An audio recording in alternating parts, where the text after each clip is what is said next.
देशात नवे उपराष्ट्रपती निवडले गेले आहेत. राजकीय वर्तुळात उलटसुलट चर्चांना उधाण आले आहे. तंत्रज्ञान क्षेत्रात ॲपलने आपल्या लेटेस्ट आयफोन सिरीजने धुमाकूळ घातला आहे. नेपाळमध्ये वाढलेल्या हिंसाचारामुळे भारताने आपल्या सीमा सील केल्या असून भारत आणि अमेरिकेतील व्यापार संबंधांमध्ये पुन्हा एकदा सकारात्मक घडामोडी घडताना दिसत आहेत. यासह आशिया कप मध्ये टीम इंडिया आज मैदानात उतरणार आहे आणि पुण्यात पुन्हा एकदा टोळी युद्धाने डोके वर काढल्याने कायदा आणि सुव्यवस्थेवर प्रश्नचिन्ह निर्माण झाले आहे. काय आहे हे सगळे प्रकरण? चला आज या बुलेटिन मध्ये हे सगळं जाणून घेऊया. मग सुरुवात करूया आजच्या व्हिडिओला. नमस्कार, मी नील सोनार, तुम्ही पाहत आहात बोले मेथ. भारताच्या उपराष्ट्रपती पदाच्या निवडणुकीत माजी महाराष्ट्र राज्यपाल CP राधाकृष्णन यांनी दणदणीत विजय मिळवला आहे. 9 सप्टेंबर रोजी झालेल्या मतदानात त्यांनी विरोधी उमेदवार बी सुदर्शन रेड्डी यांचा पराभव केला. राधाकृष्णन यांना एकूण 452 मते मिळाली तर रेड्डी यांना केवळ 300 मतांवर समाधान मानावे लागले. एकूण 782 सदस्यांना निवड मंडळात 767 खासदारांनी मतदान केले, ज्यापैकी 15 मते अवैध ठरली. राजकीय वर्तुळात या विजयाची जोरदार चर्चा आहे, कारण इंडिया आघाडीतील काही खासदारांनी पक्षादेश झुगारून राधाकृष्णन यांच्या बाजूने मतदान केल्याचे दिसून येत आहे. या अनपेक्षित मतफुटीमुळे विजयाचे अंतर अपेक्षेपेक्षा जास्त वाढले. राधाकृष्णन यांच्या विजयानंतर पंतप्रधान नरेंद्र मोदी यांनी त्यांचे अभिनंदन केले असून देशाच्या विकासासाठी त्यांचे मार्गदर्शन मोलाचे ठरेल असा विश्वास व्यक्त केला आहे. तंत्रज्ञान जगातील दिग्गज कंपनी ॲपलने आपल्या वार्षिक इव्हेंटमध्ये अनेक नवीन प्रोडक्ट्स लॉन्च करून मोठी खळबळ उडवून दिली आहे. या इव्हेंटमध्ये सर्वात जास्त लक्ष वेधून घेतलं ते आयफोन 17 सिरीज आणि त्यासोबत लॉन्च झालेल्या नव्या आयफोन एअरने. आयफोन एअर हे नावाप्रमाणेच अत्यंत हलके आणि पातळ डिझाईन असलेले मॉडेल आहे. यात 6.3 इंचाचा super retina XDR display, A19 chip आणि 48 मेगापिक्सलचा कॅमेरा आहे. हे मॉडेल टिकाऊपणासाठी सिरॅमिक शील्ड 2 सह सुसज्ज आहे. याशिवाय एअरपॉड्स 3 आणि ॲपल वॉच 11 ही नवी प्रॉडक्ट्स सादर करण्यात आली. 9 सप्टेंबरला झालेल्या इव्हेंटने जगभरातील ॲपल प्रेमींमध्ये उत्साहाचे वातावरण निर्माण केले आहे.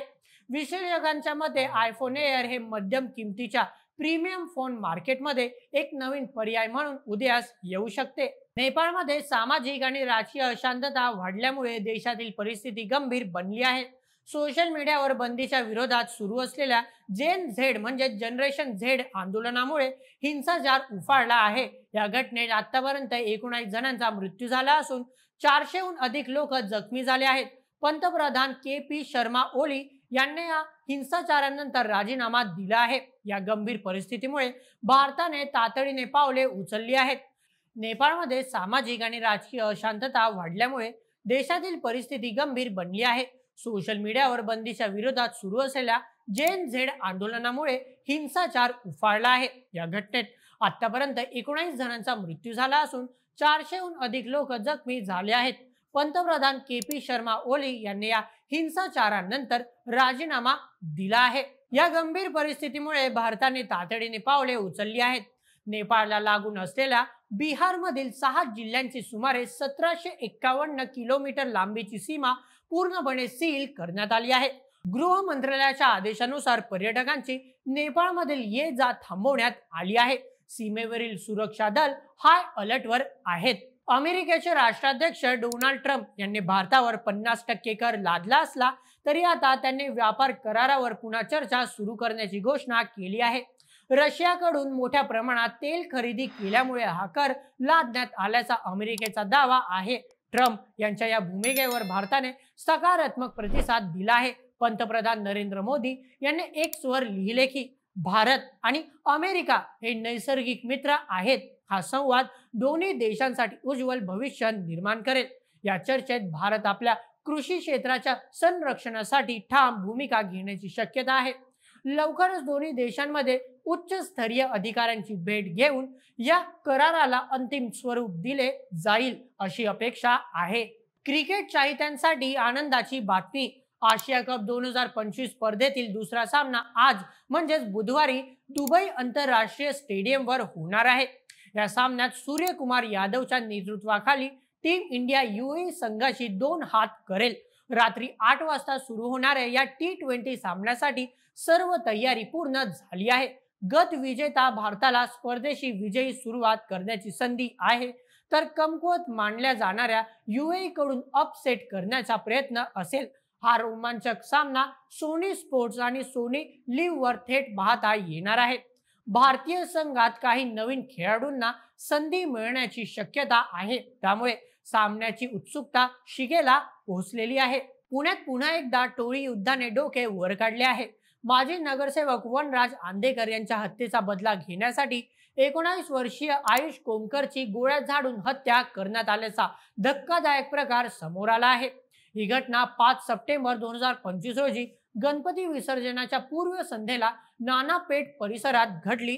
या प्रकरणी पोलिसांनी आतापर्यंत 8 आरोपींना अटक केली असून मुख्य आरोपी सूर्यकांत उर्फ बंडू आंदेकर याला त्याच्या मुलीसह बुलढाणा येथून अटक करण्यात आली आहे. आयुष हा वनराज आंदेकर याच्या खून प्रकरणातील मुख्य आरोपी गणेश कोमकरचा मुलगा होता. वनराज आंदेकर यांची सप्टेंबर 2024 मध्ये हत्या करण्यात आली होती. आंदेकर टोळीने या जुन्या वैमनस्यातून आयुषची हत्या केल्याचा पोलिसांचा प्राथमिक अंदाज आहे. आयुषच्या आईने दाखल केलेल्या तक्रारीनुसार पोलिसांनी एकूण 13 आरोपींविरुद्ध गुन्हा दाखल केला आहे. यातील यश पाटील, अमित पाटोळे आणि बंडू आंदेकर यांच्यासह 8 जणांना अटक करण्यात आली असून न्यायालयाने त्यांना 12 सप्टेंबर पर्यंत पोलीस कोठडी सुनावली आहे. या घटनेमुळे शहरात पुन्हा एकदा गुन्हेगारी वर्तुळात मोठी खळबळ उडाली आहे. तर प्रेक्षकांनो, या होत्या आजच्या महत्त्वाच्या बातम्या. तुम्हाला काय वाटतं आजच्या बुलेटिनवर?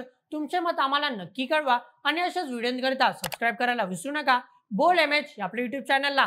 धन्यवाद.